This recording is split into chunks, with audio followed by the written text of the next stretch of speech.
श्री शिवाय नमस्तु भयम। दोस्तों, जैसा कि आप सभी लोग जानते हैं कि 5 जनवरी 2026 माघ महीने में पड़ने वाली द्वितीया तिथि है और माघ महीने की सोमवार व्रत है और हमारे हिंदू धर्म में इसका बहुत ही बड़ा और विशेष महत्व होता है। अगर कभी भी मौका लग जाए और माघ महीने का द्वितीया तिथि सोमवार के दिन पड़ जाए तो आप लोगों को सिर्फ और सिर्फ तुलसी की सूखी लकड़ी वाला उपाय तो अवश्य ही करना चाहिए। इन दोनों का संयोग बहुत ही कम आता है। इसी के साथ में गुरुजी ने अपनी शिव पुराण कथा में बताया है कि इस दिन आपको तुलसी की सूखी लकड़ी वाला उपाय तो आपको अवश्य ही करना चाहिए, क्योंकि ऐसा दिन पूरे साल में सिर्फ एक ही बार आता है। और दोस्तों, आप सभी लोग जानते हो कि सोमवार द्वितीया तिथि का अगर सबसे बड़ा कोई उपाय है तो वह तुलसी की लकड़ी वाला उपाय है। तो दोस्तों, सोमवार द्वितीया तिथि के दिन आप लोगों को इस तुलसी की सूखी लकड़ी वाला उपाय को जरूर करना है। बहुत सारे लोग होंगे जिन लोगों ने इस उपाय को ना किया हो, मतलब पूरा साल निकल गया, उन्होंने किसी भी दिन इस तुलसी की सूखी लकड़ी वाला उपाय को ना किया हो। पर दोस्तों, आपके पास एक आखिरी मौका बचा हुआ है, जो कि सोमवार द्वितीया तिथि के दिन है। इस दिन आप लोगों को इस वाले उपाय को जरूर कर लेना है। भले ही आपने पूरे महीने भर इस उपाय को ना किया हो, पर अगर आपने इस माघ महीने के सोमवार द्वितीया तिथि के दिन अगर इस वाले उपाय को कर लिया तो आपको इस उपाय को करने का वो फल मिलेगा जिसकी आपने कभी कल्पना भी नहीं करी होगी। इसीलिए आप लोग इस वाले उपाय को एक बार जरूर कर लेना है, ताकि आप लोगों के हाथ से ये मौका ना जा सके और आप इस उपाय को का फल मिलेगा। दोस्तों, ये उपाय पंडित जी ने अपनी अभी की ही श्री शिव महापुराण की कथा में बताया है, जिस उपाय को आज हम आपको बहुत अच्छे से समझाने वाले हैं। इस वीडियो को देखने के बाद उपाय को समझने के लिए आपको कोई और वीडियो को देखने की जरूरत नहीं पड़ेगी। तो चलिए दोस्तों, उपाय को शुरू करते हैं। देखिए, यह इस माघ महीने सोमवार द्वितीया तिथि के दिन ये इतना खास होता है, इतना महत्वपूर्ण होता है। देखा गया कभी कभी बड़े बड़े पूजा पाठ अनुष्ठान से जो कि मनोकामना पूर्ण नहीं होते, वहां माघ महीने के सोमवार द्वितीया तिथि के दिन एक छोटे से उपाय करने से ही आपकी मनोकामना पूर्ण हो जाती है। और बहुत सारे लोगों ने इस उपाय को किया भी है, पर उनको इस उपाय को करने का फल भी जरूर मिला है।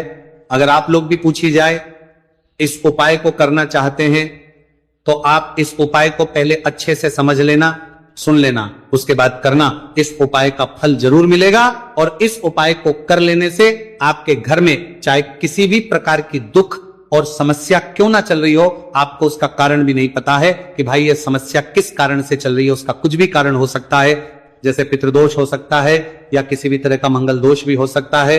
तो इस दिन आप लोगों को ये वाला उपाय कर लेना है। ये एक ऐसा उपाय है जिस उपाय को अगर किसी विशेष दिन पर किया जाए तो भाई उस विशेष दिन का जो है तो हमें मिलता ही मिलता है, पर हमने उस दिन पर इस उपाय को किया है तो हमें उससे भी बड़ा फल मिलता है और फल बहुत जल्दी मिलता है, क्योंकि आप इस उपाय को बहुत ही बड़े और विशेष दिन पर कर रहे हो। तो चलिए अब उपाय के बारे में बात करते हैं, लेकिन उससे पहले आप लोगों को यह जानना आवश्यक है कि आखिर ये उपाय किस समय करना है, किसको करना है और कैसे करना है। तो चलिए हम आगे आपको वीडियो में एक एक कर ये बता देते हैं। लेकिन अगर आप लोग हमारे चैनल पर पहली बार आए हैं या फिर मेरी आवाज आज पहली बार सुन रहे हैं तो हमारे चैनल को सब्सक्राइब जरूर कर लेना और इस वीडियो को लाइक करके कमेंट बॉक्स में श्री शिवाय नमस्तु भयम ओम नमः शिवाय जरूर टाइप कर देना। तो दोस्तों, इस तुलसी की सूखी लकड़ी वाला उपाय को हमें सोमवार द्वितीया तिथि के दिन कैसे करना है, किसको करना है, किस समय करना है और कहां पर करना है, ये सारे सवालों के जवाब आपको इस वीडियो में मिल। और जो ये वीडियो देखेगा भाई, उसको तुलसी की सूखी लकड़ी वाला उपाय जरूर करना चाहिए, क्योंकि इस दिन काला तिल का भी बहुत ही बड़ा और विशेष महत्व होता है। और जब बात आ जाए तुलसी की सूखी लकड़ी वाला उपाय की, तो ये सोने पर सुहागा वाली बात हो जाती है और ये बहुत ही बड़ा उपाय होता है। अब दोस्तों, इस तुलसी की सूखी लकड़ी उपाय को आखिर करना किसको है, सबसे पहले हम लोग वो बात जान लेते हैं। तो देखो, घर की जो बड़ी माताएं बहन होती हैं, उन माताओं बहनों में से कोई भी एक बड़ी माता बहन इस वाले उपाय को कर सकती है। और दोस्तों, अगर आप चाहें तो अपने घर में से सभी सदस्यों को भी इस उपाय को करवा सकते हैं। अगर किसी व्यक्ति की खुद की कोई मनोकामना है, खुद की कोई दुख और परेशानी है जो कि वो अपने लिए ही करना चाहता है इस वाले उपाय को, तो वो खुद अपने लिए भी कर सकता है। बाकी अगर कोई घर में से ऐसा है जो कि अपने पूरे घर परिवार के सुख और शांति के लिए ये वाला उपाय करना चाहता है, तो भाई वो भी कर सकता है, उसमें भी कोई दिक्कत नहीं है। कहने का मतलब यह है कि इस उपाय को हर एक सदस्य भी कर सकता है और पूरे घर परिवार के सदस्य के लिए घर की बड़ी माताओं, बहनों में से कोई एक माता बहन भी कर सकती है। माताएं बहनें अगर घर में उपस्थित ना हो या वह ये वाला उपाय ना कर पा रही हो, तो फिर घर का कोई बड़ा सदस्य भी इस तुलसी की सूखी लकड़ी वाला उपाय को कर सकता है, चाहे फिर वह पुरुष ही क्यों ना हो, उसमें कोई दिक्कत वाली बात नहीं है। उसके बाद में दोस्तों जो अगला प्रश्न निकल कर आता है वो ये आता है, इस उपाय को लेकर के आखिर इस उपाय को हमें किस समय करना है, सुबह के समय करना है कि शाम के समय करना है? तो देखो, इस वाले उपाय को आप लोग सुबह के समय भी कर सकते हो और शाम के समय प्रदोष काल में भी कर सकते हो। अब अगर आप पूछो कि भाई साहब सबसे उत्तम समय कौन सा रहेगा इस तुलसी की सूखी लकड़ी वाला उपाय को करना है, का तो हम बस यही कहेंगे कि इस उपाय को आप सुबह के समय करेंगे तो ज्यादा बेहतर होगा। बाकी अगर प्रदोष काल शाम के समय भी करेंगे तो भी अच्छा होगा, उसमें कोई भी दिक्कत वाली बात नहीं है। तो अब दोस्तों जो अगली सबसे बड़ी और महत्वपूर्ण बात आती है वो ये आती है कि सुबह अगर हम उपाय को करेंगे तो हमें कितने बजे से लेकर कितने बजे तक के बीच में करना है, और शाम के समय प्रदोष काल में करेंगे तो हमें कितने बजे से लेकर कितने बजे के बीच में करना है। तो देखो, सुबह जितनी जल्दी हो सके आप उपाय को करने की कोशिश करना। बाकी अगर किसी कारणवश लेट भी हो जाओ, थोड़ी देर भी हो जाए, तो 10 या 11 बजे तक भी आप उपाय कर लेना, पर 12 बजे से ज्यादा देरी ना हो, ठीक है, इस बात का ध्यान रखना। उसके बाद में दोस्तों अगर शाम के समय प्रदोष काल की बात करें, प्रदोष काल का जो समय है होता है वह शाम के 6 बजे से शुरू हो जाता है, मतलब शाम 6 से लेकर 7 के बीच का जो समय होता है यह समय प्रदोष काल का समय होता है। तो आप इस उपाय को 7 या 8 बजे के बीच में भी कर सकते हो, मतलब शाम के 6 बजे से रात 8 बजे के बीच में आप कभी भी इस वाले उपाय को कर सकते हो, उसमें कोई भी दिक्कत वाली बात नहीं है। देखिए, यदि हम किसी भी प्रकार के उपाय को निश्चित दिन और निश्चित तिथि पर करते हैं तो इसका हमें बहुत अधिक लाभ मिलता है और इन उपायों को करने के बाद हमारे जीवन में बहुत अधिक परिवर्तन है। साथ ही साथ ये जो उपाय आपके जीवन की सारी परेशानियों को और सारी बाधाओं को दूर करने वाले हैं। देखिए दोस्तों, आज के इस पूरे ही वीडियो में हम आपको 3 चमत्कारिक उपाय बताने वाले हैं और ये तीनों ही उपाय बहुत ही खास और बहुत ही ज्यादा विशेष होने वाले हैं। तो चलिए दोस्तों, जाने वाले हैं लेते गुरुजी द्वारा बताए गए सबसे पहले उपाय के बारे में। माघ माह धन प्राप्ति उपाय, तुलसी की सूखी लकड़ी घर में रख देना, बहुत जल्दी करोड़पति बनोगे, पैसा पत्थर से बंधोरपति बनोगे, बरसेगा राधे धधे। दोस्तों, आपको किसी भी दिन तुलसी की सूखी लकड़ी का उपाय घर पर करना है और ऐसा समझ लीजिए कि तुलसी की सूखी लकड़ी का यह उपाय आपको बहुत जल्दी करोड़पति बनाएगा, क्योंकि जो मेरी का महीना है ये श्री हरि विष्णु को सबसे प्रिय महीना है।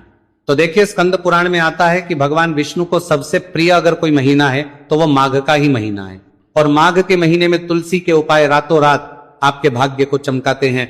ऐसे में आज की वीडियो में हम आपको तुलसी के ऐसे उपाय बताने जा रहे हैं जो रातों रात आपका भाग्य चमकाएंगे और बहुत जल्दी आपको महाधनी बनाएंगे।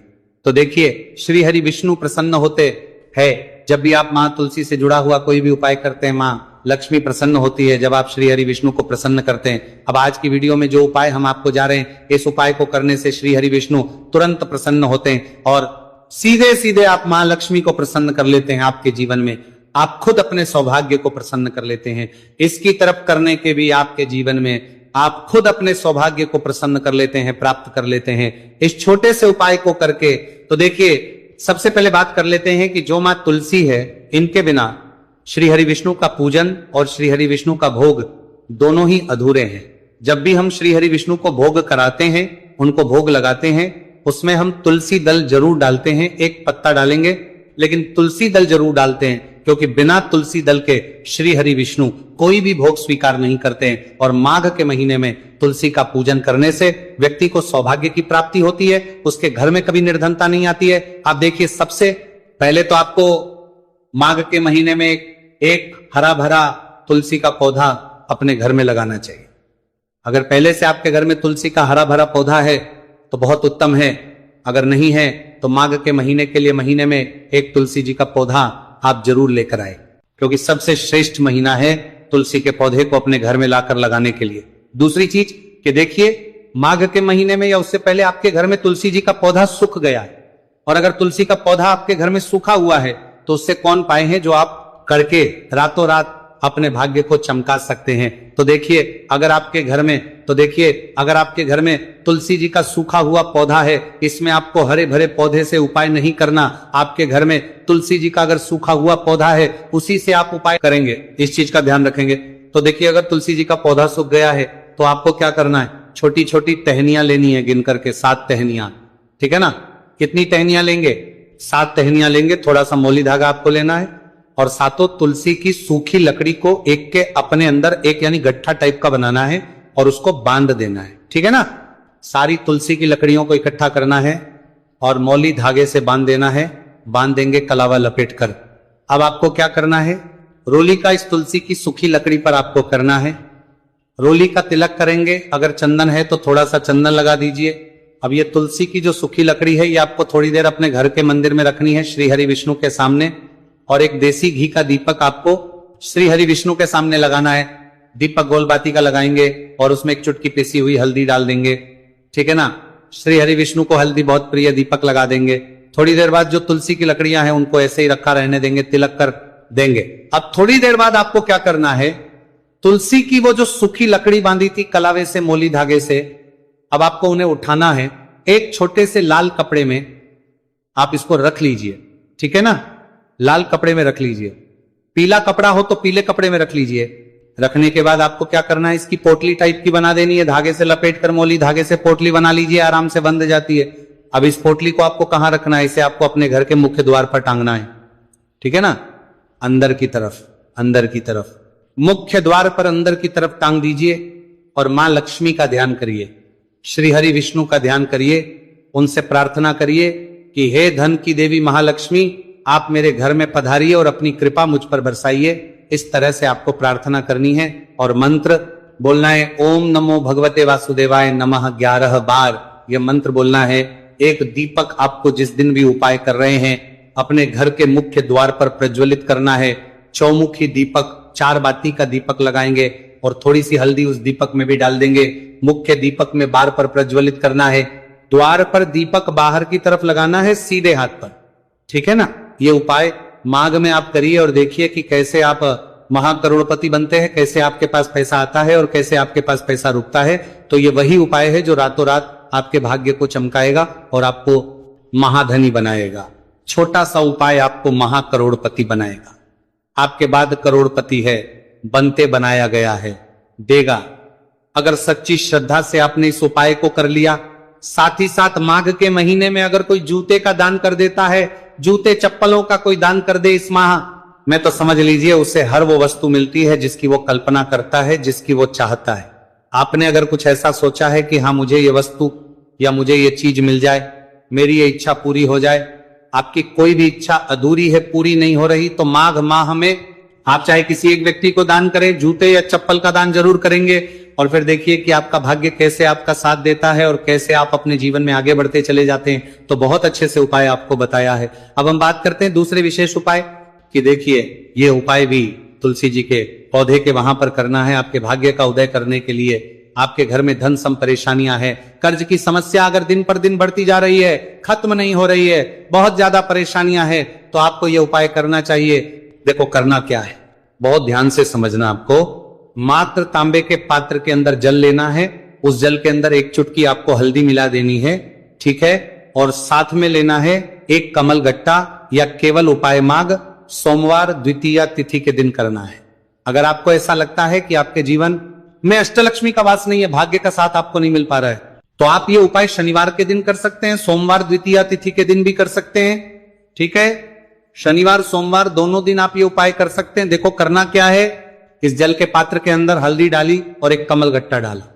अब आपको तुलसी जी के वहां पर जाना है। देखिए जब आप हल्दी डालोगे जल के पात्र के अंदर, तब आपको ओम नमो भगवते वासुदेवाय का 11 बार जाप करना है। फिर हल्दी डालना है। जब आप कमल गट्टा डालोगे तब आपको ओम श्री नमः या ओम महालक्ष्मी नमः इस मंत्र का जाप करते हुए कमल गट्टा डालना है, 11 बार जाप करना है, ठीक है। कमल गट्टा और हल्दी दोनों होना चाहिए। कमल गट्टा महालक्ष्मी का प्रतीक माना जाता है, और हल्दी जो है वो भगवान विष्णु के निमित्त आप हल्दी डालेंगे, ठीक है। इस जल को आपको तुलसी जी की जड़ में अर्पित करना है। ओम नमो भगवते वासुदेवा का जाप करते हुए बस इतना सा उपाय करना। धन संबंधी को कोई भी परेशानियां है वह सब दूर हो, ऐसी आपको प्रार्थना करनी है। कर्ज से जुड़ी कोई परेशानी हो तो ऐसी प्रार्थना करनी है कि ये दूर हो जाए, ऐसी कामना करते हुए ये दूसरा प्यारा सा उपाय आपको करना है। तो देखो, ये हो गया उपाय जो कि आप सुबह से लेकर के शाम तक कर सकते हैं। द्वितीया तिथि सोमवार या शनिवार के दिन सिर्फ एक बार ही करना है। अब जो कमल गट्टे को आपको वहीं पर तुलसी जी के वहां पर रखे रहने देना है, आपको उठाना नहीं है। वो कमल गट्टा चाहे तो आप तुलसी जी के वहीं पर गांठ दें, ठीक है, तो भी चलेगा। तो इस प्रकार से आपको ये सुंदर सा उपाय करना है। अब हम बात करते हैं तीसरे उपाय की। ध्यान ना रखना, ये जो दूसरा उपाय है ये आपको आपके घर में ही करना है।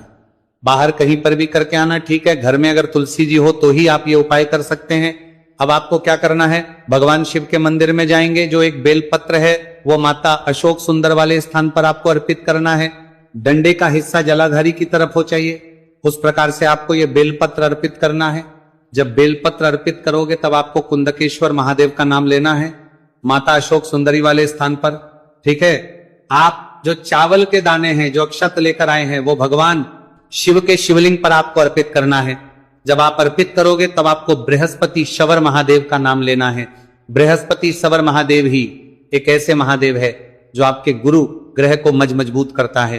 तो आपको इस प्रकार से अर्पित करना है। और अंत में एक लोटा जल धीरे धीरे पतले दरा से बृहस्पति शवर महादेव का स्मरण करते हुए या श्री शिवाय नमस्तु भयम का जाप करते हुए आप अर्पित करें।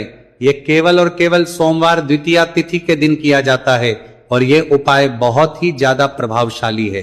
ध्यान रखना, हल्दी का उपयोग मत करना। चावल में पीला करना है, चावल को तो पीला चंदन ही होना चाहिए, ठीक है। अब ये जो उपाय जो भी करता है निश्चित तौर पर उसके जीवन के सारे अंधकार दूर हो